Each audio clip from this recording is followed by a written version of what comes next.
하나님의 말씀 고린도전서 13장 4절 말씀입니다. 신약 성경 279쪽에 있는 고린도전서 13장 4절 말씀입니다.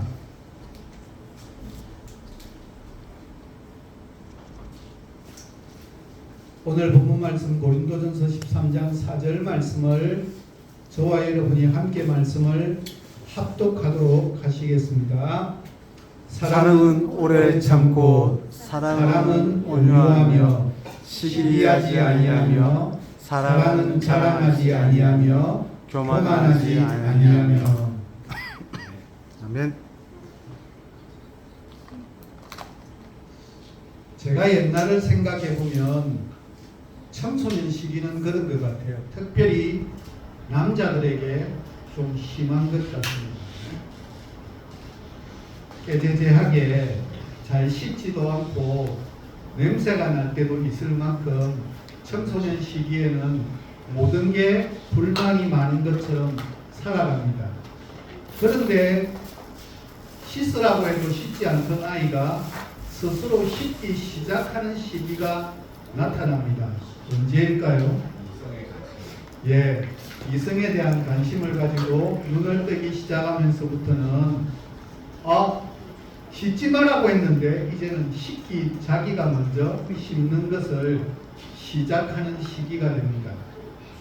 하나님을 사랑하는 것이 아니라 인간을 사랑하는 것만으로도 어떻게 됩니까? 사랑은 변화가 일어나기 마련입니다. 그래서 사랑은 결코 혼자서 있는 이야기가 아닙니다. 그래서 조병수 목사님은 겨울 그리고 봄에서 오늘 본문을 시작하면서 이렇게 이야기를 합니다. 사랑은 사회적입니다. 사회의 최소 단위는 나와 너입니다. 이것은 사랑을 이해하는 데에 너무나도 중요한 생각입니다. 이 생각은 처음부터 계속해서 고린도전서 13장의 밑바닥에 흐르고 있는 깊은 물줄기입니다. 이 생각은 이번 단락에서 절정에 이릅니다. 사도 바울은 사랑이 사회적인 성격을 띠고 있기 때문에 사랑은 무례함과 자기의 이익을 구하는 것을 거절해야 한다고 지적합니다. 저는 전적으로 동감합니다. 나 혼자만의 공간에서 사랑이 필요한 것이 아니라 공동체이기 때문에 나와 너라고 하는 존재로 살아가기 때문에 나 중심이 아닌 모두가 더불어 우리라고 하는 마음을 가지게 되면 결코 나만의 이익을 추구하지 아니하고 다른 사람을 생각하고 다른 사람을 사랑할 수밖에 없는 삶의 모습들, 그것이 바로 고린도전서에서 우리에게 가르쳐주고 있는 내용입니다. 그래서 사랑은 무례히 행치 않습니다. 사랑이 없는 사람은 무례히 행할 수밖에 없습니다. 무엇 때문에 그렇겠습니까? 그것은 자기 중심적이기 때문입니다. 다시 말해서 다른 사람들의 마음을 전혀 생각하지 않기 때문입니다. 그러나 사랑은 무례히 행하지 않습니다. 사랑은 아무리 하찮은 사람이라 할지라도 소중히 여길 줄 알기 때문입니다.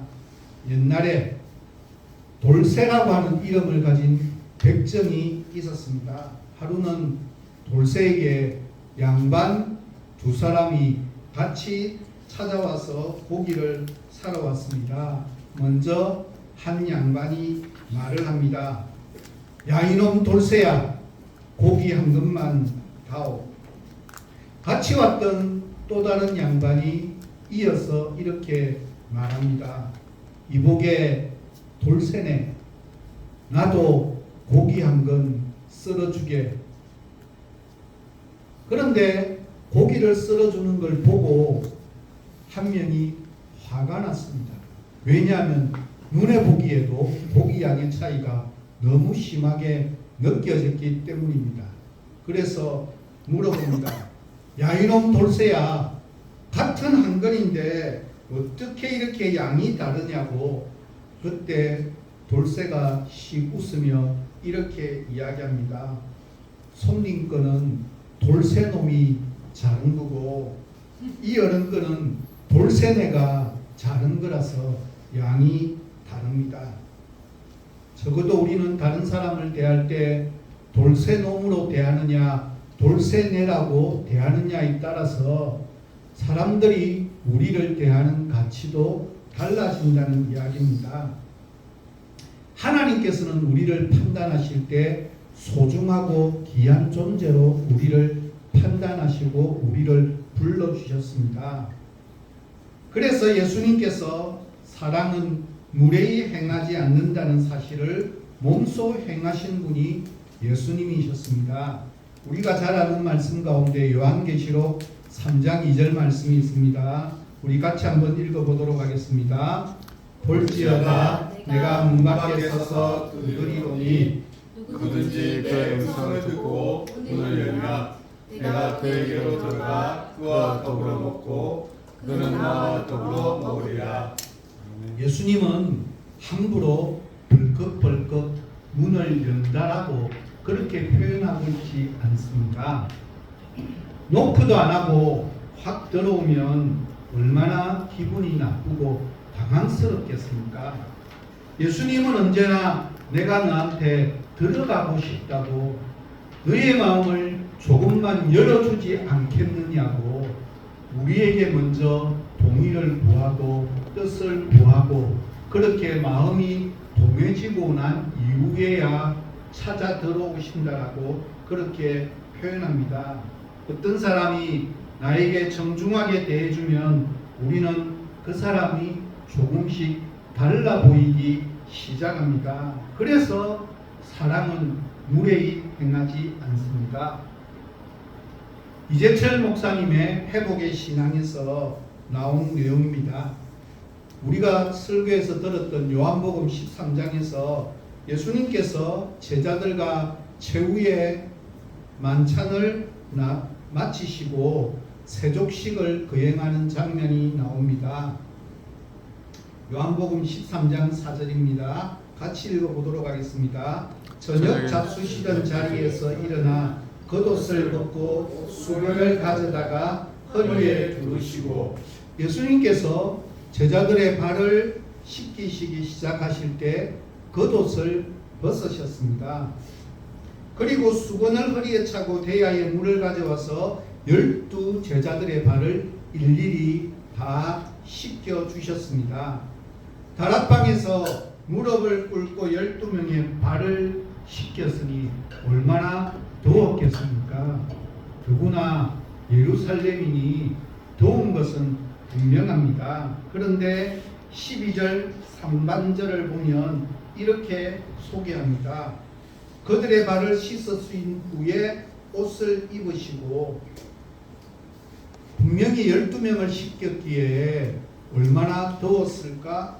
그런데도 발을 씻기신 후에 예수님은 옷을 갖추어 입으셨습니다. 비록 씻게 대해도 괜찮을 제자였습니다. 스승과 제자의 관계는 스승이기에 함부로 대할 수 있음에도 불구하고 제자들에게 예수님께서 친히 먼저 예의를 갖추셨습니다. 예수님께서는 우리에게도 예의를 갖추십니다. 우리가 하나님 앞에서 무슨 가치가 있는 존재입니까? 우리가 얼마나 하나님을 자주 실망시켜드리고 배신하고 하나님의 마음을 아프게 할 때가 얼마나 많이 있습니까? 그럼에도 불구하고 우리를 결코 함부로 대하지 않는 예수님이시기에 우리의 죄를 용서해 주시기 위해서 벌레만도 못한 우리를 살려주시기 위해서 신이 하나님의 제물이 되셨습니다. 우리를 극진히 높여주시고 예를 갖추어 주셨습니다. 하나님을 사랑한다는 것이 무엇입니까? 그것은 하나님께 예의를 다하는 것으로 우리는 하나님을 사랑하는 것을 드러낼 수 있다는 사실입니다.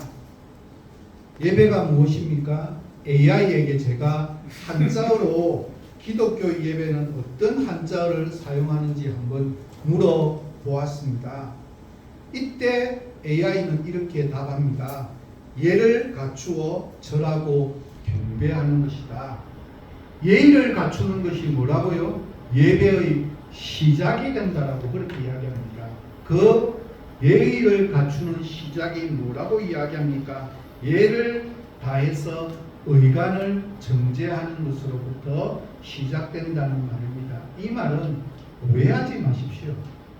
하나님이 화려하고 비싸고 좋고 유명한 메이크의 옷을 입으라는 말로 오해하지 말아야만 합니다. 이 말은 내가 입을 수 있는 옷 중에서 깨끗하고 소중한 옷을 입고 나와서 격식을 차리는 것으로부터 우리의 예배는 시작된다라고 하는 뜻입니다. 사랑은 무엇이라고 말합니까? 무례히 행하지 아니하며라고 그렇게 말합니다. 왜 그렇습니까? 사랑은 예의이자 예절이기 때문입니다. 그러나 우리는 많은 경우 사랑이라는 이름으로 서로가 편하기 위해서 아무렇게나 대해도 상관없다고, 그래야 더 쉽게 잘 친해진다라고 그렇게 착각합니다. 혹시 누군가를 무죄해 준 적이 있습니까? 언젠간 형편이 어려운 사람을 도와주신 적이 있습니까?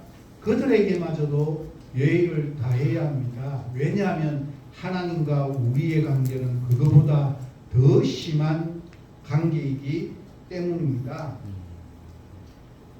우리는 우리에게 도움을 받은 사람을 무례히 대하는 경우가 많이 있습니다. 왜요?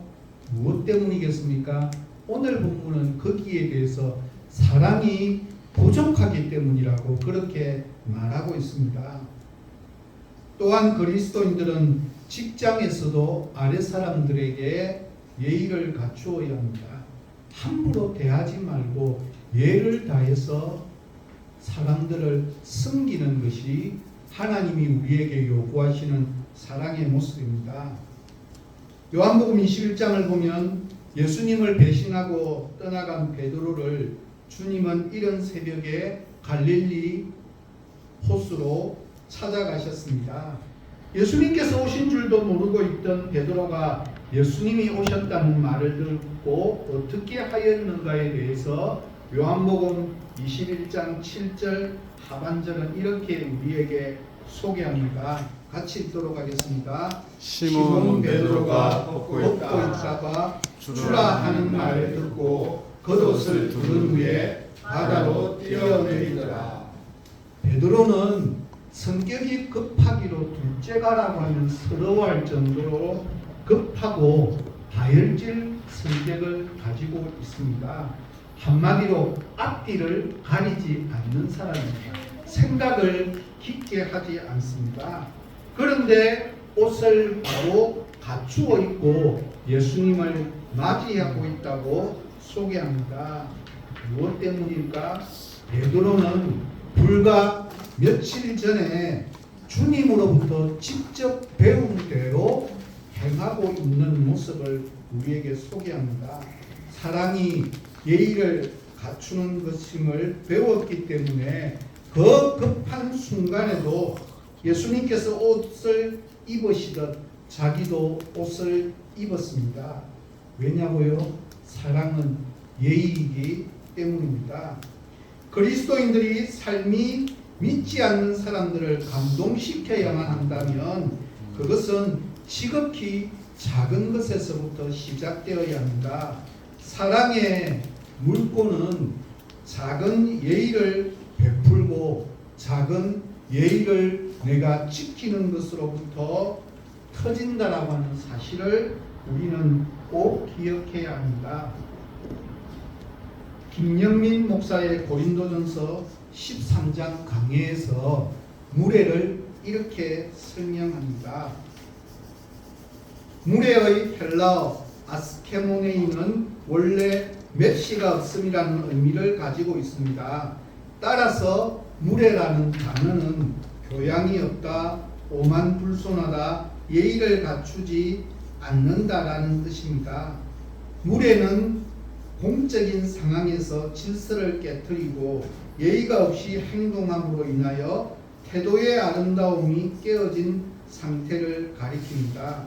그래서 무례함을 다르게 표현하면 어떤 사람이 공적 상황에서 질서를 무너뜨린 결과 그 태도의 아름다움이 깨어진 상태를 무례라고 할 수 있습니다. 스페인 타라고나의 예수의 부속 학교 교장 선생님이었던 작가 로렌조 그라시안 신부는 이런 명언을 남겼습니다. 무례히 행하는 사람은 거만하다는 이유로 미움을 사고, 무례히 행하는 사람은 가정교육이 나쁘다는 이유로 경멸당합니다. 그럴 만큼 무례는 중요합니다. 인간관계에 있어서 하나님의 사랑을 알아가면 알아갈수록 결코 무례히 살아서는 안 된다는 뜻입니다.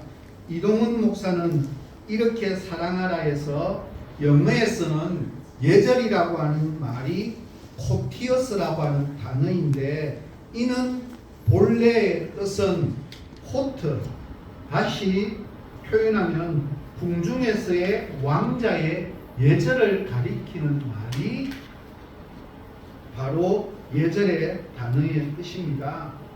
어떻게 보면 그리스도인들이야말로 진정한 의미에서의 왕자들입니다.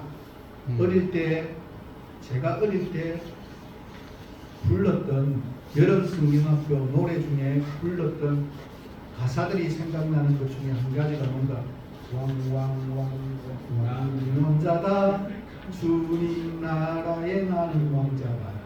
여자들은 다 공주다 불렀던 게 막 생각이 납니다. 그렇기 때문에 이 땅은 하나님 나라의 궁정이라고 이야기하면 그 속에 우리는 하나님 나라의 왕자와 공주로서 살아가는 그것이 예절이 가지고 있는 본래의 의미라고 하는 뜻입니다. 우리는 그리스도인이기에 오히려 더 예의 바른 삶의 규모와 특성을 살아내어야만 합니다. 이런 아름답고 향기 있는 삶은 주님의 아름다움을 나타내려는 주님께 대한 애정, 그리고 이웃을 주님께로 인도하고 그리스도인의 덕을 세우려는 간절한 사랑에서만 비롯되어질 수 있습니다.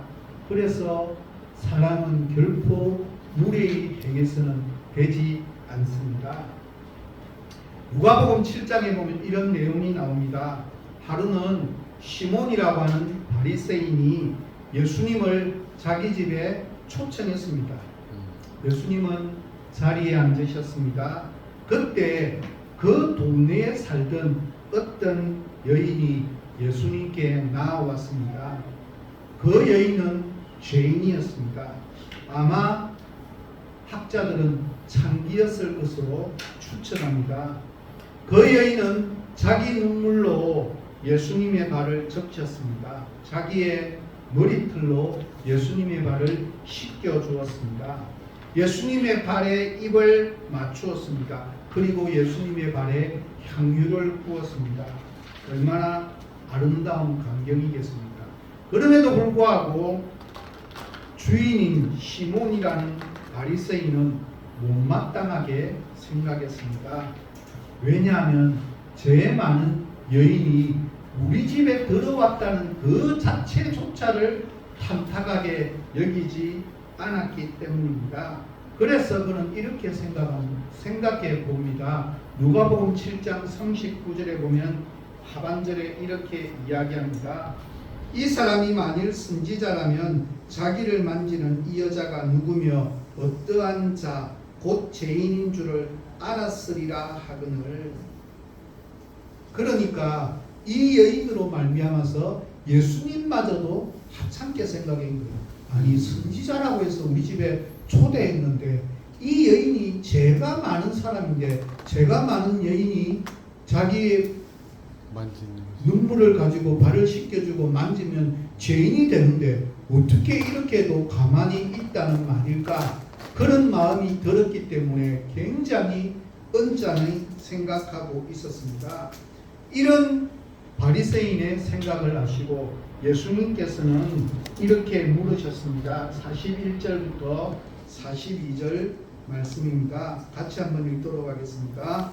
빚진 자가 둘이 있어 하나는 500대련을 줬고 하나는 50대련을 줬는데 갚을 것이 없으므로 둘 다 탕감하여 줬으니 둘 중에 누가 그를 더 사랑하겠느냐. 그래서 주인인 시몬이 대답을 합니다. 43절 말씀입니다. 내 생각에는 많이 탕감함을 받은 자니이다. 그 소리를 들으시고 예수님께서 이렇게 말씀하셨습니다. 44절부터 47절까지 말씀입니다. 길지만 함께 읽어보도록 하겠습니다. 이 여자를 보느냐? 내가 네 집에 들어올 때 너는 내게 발 씻을 물도 주지 아니하였으되 이 여자는 눈물로 내 발을 적시고 그 머리털로 닦았으며 너는 내게 입 맞추지 아니하였으되 그는 내가 들어올 때로부터 내 발에 입 맞추기를 그치지 아니하였으며 너는 내 머리에 감람유도 붓지 아니하였으되 그는 향유를 내 발에 부었느니라. 이러므로 내가 네게 말하노니 그의 많은 죄가 사하여졌도다. 이는 그의 사랑함이 많으니라. 사함을 받은 일이 적은 자는 적게 사랑하느니라. 그러면서 예수님은 그 여인에게 이렇게 선포하십니다. 50절 하반절 말씀입니다. 내 믿음이 너를 구원하였으니 평안히 가라 하시니라. 시몬은 그 여인을 무시했습니다. 왜요? 무엇 때문입니까? 그에게는 사랑이 없었기 때문입니다. 그러나 예수님께서는 어떻게 대하셨습니까? 예수님은 사랑으로 그 여인을 감싸 주시고 위로해 주시고 그 여인의 눈물을 닦아 주셨습니다. 예수님은 사랑으로 불쌍한 여인을 시몬에 무례하면서 건져 주셨습니다. 예수님은 사랑으로 그 여인의 죄를 용서해 주셨습니다. 이처럼 사랑은 아무리 하찮은 사람이라 할지라도 결코 소홀히 대하지 않습니다. 그러니 사랑은 누구에게도 무례하게 행해서는 안 된다라고 그렇게 우리에게 가르쳐 주고 있습니다. 계속해서 오늘 본문에서 사랑의 특성은 자기의 유익을 구하지 않는다라고 말씀하고 있습니다. 여기에서 말하는 자기의 유익이라면 자칫 경제적인 유익만을 의미하는 것처럼 오해하기가 쉽습니다. 여기서 말하는 자기의 유익이란 헬라어 단어는 헤라우테스인데 자기의 것이라는 뜻입니다.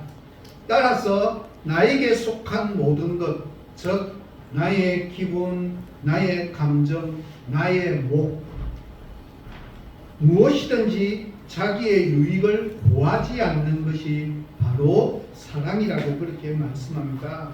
그런데 사랑이 없는 자는 내 것만 생각하고 내 기분이 더 중요하고 내 감정, 내 가치관만이 더 소중합니다. 우리말 구하다로 번역된 헬라어 제테오는 힘써 구한다는 의미입니다. 사랑이 없는 자는 자기의 것만을 집요하게 구한다는 뜻입니다.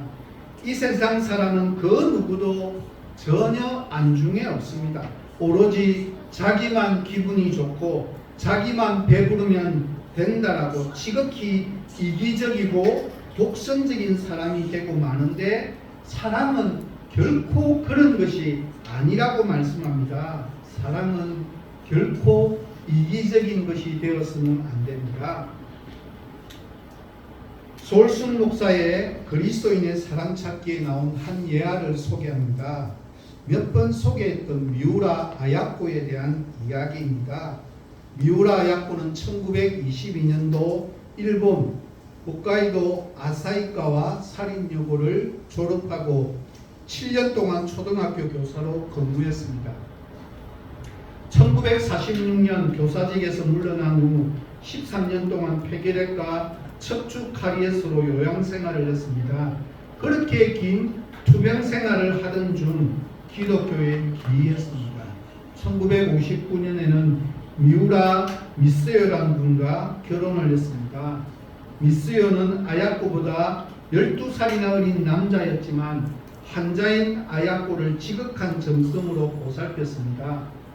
미우라 아야코는 한때 남편의 월급만으로는 살림을 꾸리기가 어려워 조그만 잡화상을 운영했습니다. 하지만 돈만 벌겠다는 생각으로 억척을 떨지는 않았습니다. 그러기는커녕 손님들에게 그리스도의 사랑을 전하면서 그들을 섬겼습니다. 그 결과 많은 사람들에게 신용도 얻고 사랑을 얻어 장사가 정말 잘 되었습니다. 급기야는 트럭으로 물건을 들여올 만큼 가게가 번창했습니다. 그러던 어느 날이었습니다. 직장에서 돌아온 남편이 바쁘게 가게 일을 하는 아내를 보고 농담조로 이렇게 말했습니다. 여보, 우리 가게가 이렇게 잘 되는 건 참 좋은데 우리 집으로만 손님이 몰려서 다른 가게들이 문이라도 닫게 되는 건 어쩌지? 그 말을 듣는 순간 미우라 야코는 얼마나 놀랐는지 모릅니다. 곧 가게 물건의 주문의 양을 줄였습니다. 어떤 물건은 아예 갖다 놓지도 않았습니다.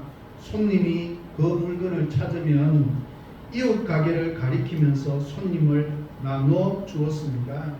그렇게 하자 그녀에게 비밀한 기쁨과 시간적 여유가 생겼고 알 수 없는 놀라운 기쁨들이 많이 생겼습니다. 그래서 그 시간에 틈틈이 글을 써서 마침내 소설 한 편을 완성했습니다. 바로 그 소설이 1963년 아사히 신문의 1000만엔 형상 모집에 당선된 작품입니다. 그분의 데뷔작인 빙점은 그렇게 해서 탄생하게 되었습니다. 빙점은 즉시 베스트셀러가 되었고 한국에서도 번역 출판되어 최고의 인기를 부과했습니다. 오죽하면 이것이 영화로도 만들어져서 중학교 때 저희들 단체 관람으로 봤던 영화가 빙점이라고 하는 영화입니다. 60여 년 전에 나온 책인데도 지금도 서점에 가면 빙점을 살 수 있습니다. 그렇게 시작된 그분의 집필 작업은 계속되었습니다. 1982년도에는 직장암 수술을 받고 말년에는 파킨슨 병과 싸웠지만 문학에 대한 열정만은 하나님 곁에 가는 그날까지 계속되었습니다. 그래서 수많은 저수를 특별히 신앙적인 작품들을 남겼습니다. 그분 작품은 출간되는 즉시 한국으로 번역되곤 했습니다. 그분이 세상을 떠난 지 벌써 26년이 지났지만 그의 책들은 여전히 사람들과 만나고 있습니다. 우리나라에서도 아직 30여 권이나 서점에서 판매되고 있습니다. 이런 사실을 통해 우리는 그분 작품이 얼마나 은혜로운지 짐작할 수 있습니다. 자신의 유익을 구하지 않고 이웃을 사랑한 미우라 야코를 하나님께서 위대한 기독교 작가로 만들어 주셨습니다. 이혜인 시인이자 수녀인 그녀가 자신의 수녀원 입회 60년 그리고 80년의 삶을 담은 단상집 소중한 보물들을 출간했습니다. 그 책의 첫말에서 이혜인 수녀는 다음과 같이 고백을 합니다. 더 갖지 못해 아쉽기보다 더 베풀지 못해 아쉽다. 나눌수록 커지는 사랑이 어떤 것인지를 사소한 선물을 나누고 양보하며 배운다. 굉장히 가슴 뭉클한 글귀였습니다. 우리는 일반적으로 더 갖지 못해 아쉬워하는데 이 이혜인 시인은 마지막까지 그가 남긴 말은 베풀지 못해서 더 많이 풍성하게 베풀지 못해서 아쉽다라고 그렇게 표현했습니다. 김영민 목사의 고린도전서 13장 강의에 나오는 한 예화입니다.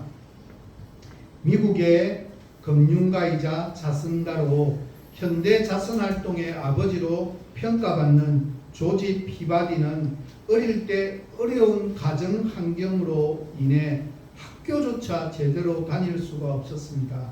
그가 10대였을 때 아버지가 돌아가셨기에 그는 홀어머니와 6명의 형제자매를 부양하기 위해서 가게에서 일했습니다. 그가 나중에 이렇게 이야기합니다. 나는 어린 시절에 겪었던 찢어지게 가난했던 궁핍함을 결코 잊은 적이 없으며 결코 잊을 수가 없다라고 말했습니다. 궁핍과 가난으로 얼룩졌던 그의 어린 시절은 그의 전략과 자선활동에 대한 그의 헌신에 영향을 미쳤습니다. 피바디는 자신의 막대한 재산을 자선사업과 교육사업을 위해 내어놓으면서 이렇게 고백합니다. 내 평생에 걸쳐 피와 땀을 쏟아서 모았던 내 재산을 내놓은 것은 확실히 어려운 일이었다. 그러나 결단하고 내놓았을 때 재산을 모을 때와 비교할 수 없는 신기한 기쁨이 있었다. 나는 이 기쁨 때문에 자원에서 전 재산을 내어놓을 수 있었다라고 이야기합니다. 그렇습니다. 참되고 바른 사랑은 자기가 소유한 귀한 것들을 아낌없이 기쁨으로 내어놓을 줄 아는 마음을 가집니다. 왜냐하면 사랑은 자기의 것만을, 자기의 이익만을, 자신의 것만을 추구하지 않기 때문입니다. 박상훈 목사의 사랑의 열매라는 책에 보면 고린도전서가 기록되었을 당시의 상황을 이렇게 설명합니다. 그 당시 사람들은 성찬식을 하기에 앞서서 애찬식을 했습니다. 그때 애찬식은 각자가 자기의 음식을 가져와서 먹는 것이었습니다. 그러다 보니 부유한 사람들은 좋은 음식을 많이 가져와서 배불리 먹었습니다. 때로는 취하기도 했습니다. 그러나 가난한 사람들은 음식을 가지고 올 수가 없었습니다. 그들은 굶주렸습니다. 그러면 자기들이 가져온 음식을 나누어 주면 어떻겠습니까? 그럼에도 불구하고 그들은 그저 자기가 가지고 온 것만을 배불리 먹었습니다. 자신만 마시고 취했습니다. 그러니 그 분위기가 위화감 때문에 얼마나 서먹서먹했겠습니까? 그리고 난 뒤에 성찬식을 한들 무슨 은혜가 되겠습니까? 음식을 가져올 수 없는 가난한 사람들을 향한 나눔이 없는 애찬식, 그저 자기가 가지고 온 음식만 배불리 먹었고 마시고 취했습니다. 가지고 오지 못한 사람은 굶주릴 수밖에 없었습니다. 그러니 그 모습이 얼마나 이기적이겠습니까? 그러기에 사도 바울은 이야기합니다. 사랑은 무엇이라고 자기의 이익만을 위해서는 결코 안 된다라고 이야기합니다.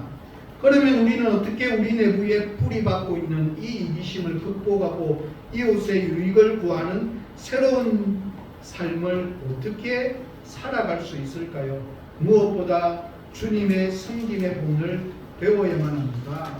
그리스도인의 삶이란 한마디로 자신이 원하는 것을 철저하게 포기하고 오로지 우리를 위한 삶, 공동체를 위한 삶이 무엇인지를 기억하며 살아가는 것이 바른 모습입니다. 마태복음 20장 28절에서 이렇게 이야기합니다. 인자에 온 것은 섬김을 받으려 함이 아니라 도리어 섬기려 하고 자기 목숨을 많은 사람의 대속물로 주려 함이라고 그렇게 말씀하십니다. 이 말씀하신 그대로 사신 예수님, 자신을 철저하게 버리시고 오로지 우리들만을 위한 삶을 사신 예수님, 자신의 이기적인 욕망을 향해서는 언제나 노라고 선언하시고 아버지 하나님의 뜻을 향해서는 언제나 예스라고 순종하신 그 마음을 본받아야만 합니다. 그것이 겟세마네 동산에서 주님이 드린 기도의 정신입니다. 내 뜻대로 마옵시고 아버지의 뜻대로 하옵소서라고 하는 교훈입니다. 예수님은 전혀 자기의 유익을 위해서 기도하지 않으셨습니다. 이 마지막 목숨이 위태로운 상황 가운데서의 기도 속에서도 우리의 유익을 이루기 위함이었습니다.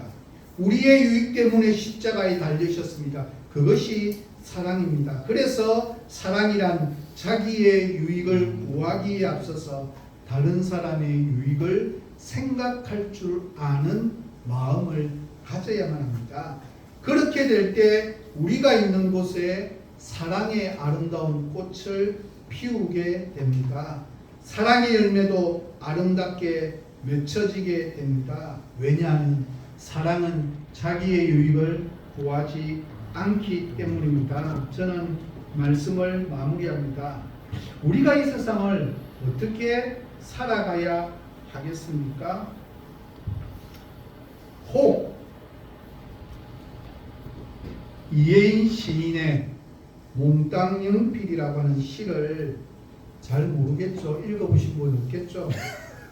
너무나 아름다운 시고 오늘 설교를 너무 아름답게 요약한 시여서 한번 눈으로 감상하도록 하겠습니다. 소리 없이 조용하게 한번 눈으로 감상해 보도록 하겠습니다.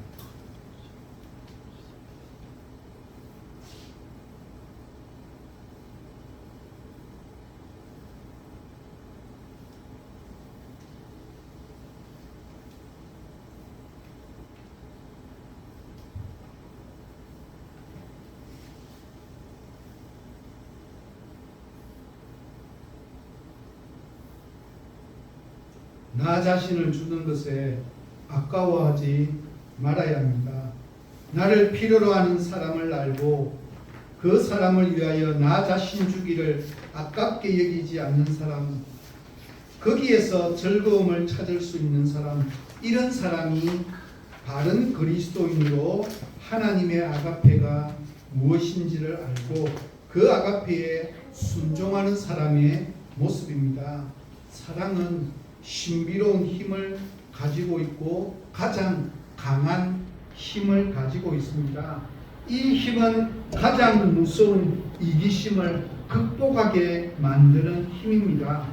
자기 중심적인 삶을 이기도록 만듭니다. 그래서 자기도 유익하고 끝내는 다른 사람에게도 유익을 가져다 줄 수가 있습니다. 사랑의 기쁨과 사랑의 신비를 나누고 함께 누리게 하는 근원이 바로 하나님의 아가페입니다. 이 엄청난 일을 가능하게 하는 근원은 십자가의 사랑입니다. 하나님이 사랑, 그 거룩한 사랑이 내 마음에 와서 나의 삶으로 그것을 살아내게 될 때 비로소 우리는 하나님의 아가페가 무엇인지를 알게 됩니다. 사랑을 바르게 알게 되어서 자기의 일을, 자기의 유익을 구하는 마음을 깨끗이 정리하고 오직 사랑의 능력으로 살아가게 됩니다. 사랑은 결코 무례히 행하지 않습니다. 사랑은 결코 자기의 유익을 구하지 않습니다. 이번 주간도 하나님의 아가페를 나의 마음속에 새겨서 무례히 행하지 아니하고 나의 유익이 아닌 공동체의 유익이 무엇인지를 기억하고 살아내는 귀하고 복된 한 주간이 다 되시기를 예수 그리스도의 이름으로 간절히 부탁드립니다. 함께 기도하도록 하겠습니다. 참된 아가페가 되시는 하나님, 하나님의 말씀에서 하나님께서 우리를 사랑하시는 그 사랑이 얼마나 깊고 신묘막측하고 오묘한지 조금씩 조금씩 깨달아가게 하시고, 그래서 그 사랑이 내 마음판에 새겨져서 조금씩 조금씩 싹을 틔울 수 있도록 도와주시고, 조그만한 열매들을 하나하나 맺어갈 수 있도록 하나님 은혜 베풀어 주옵소서.